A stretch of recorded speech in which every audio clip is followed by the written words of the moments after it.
What if I told you that most beloved mode in Call of Duty history almost became its own standalone game, and might still? For years, fans have asked the same question. Why isn't Call of Duty Zombies its own full game?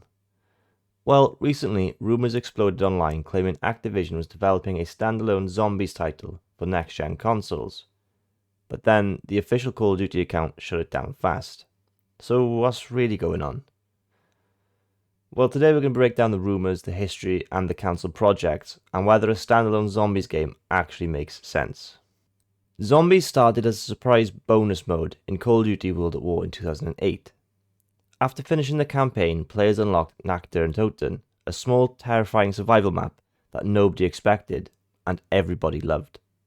Then came Call of Duty Black Ops, which introduced deeper storylines, hidden Easter eggs, and iconic maps like Kino de Toten. From there, Zombies evolved into something much bigger.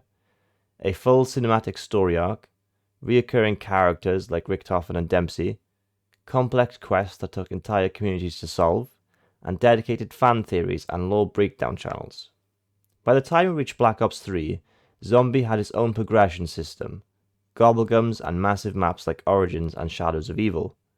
At that point, it didn't feel like a side mode anymore. It felt like its own franchise.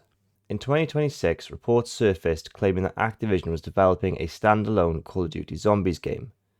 The rumour suggested it would launch separately from the main COD title. It might align with next generation Xbox hardware, and it would expand Zombies into a full live service experience. But then the official Call of Duty account responded publicly saying, "The rumour factory working overtime, this ain't it. In other words, not confirmed, and possibly not real." So, does that mean it's impossible? Well, not exactly. What most people don't know is that a standalone Zombies project reportedly existed before. Around 2011 or 2012, Activision and Treyarch were allegedly experimenting with a free-to-play live service Zombies title. It never made it to launch, but reports suggest it was cancelled before full development ramped up. But think about it. More than a decade ago, they were already considering Zombies as something big enough to stand alone. And today's gaming market looks very different. I mean, let's be honest. Zombies has a dedicated community, endless replayability, seasonal update potential, cosmetic monetization opportunities, co-op longevity, and imagine Zombies' only platform that brings back every classic map, adds new ones on a regular basis, has cross-progression, seasonal battle passes, ongoing story arcs. It could function almost like a PvE version of Warzone, and Warzone proved that a mode can break off and become its own ecosystem. But here's the other side. Zombies helps sell the mainline Call of Duty titles. So if you remove it and make it a standalone, would fewer people buy the early COD release? Would splitting the player base hurt matchmaking? And would development costs skyrocket? There's also a risk. Zombies works partly because it's bundled, and as a standalone product, expectations will be massive.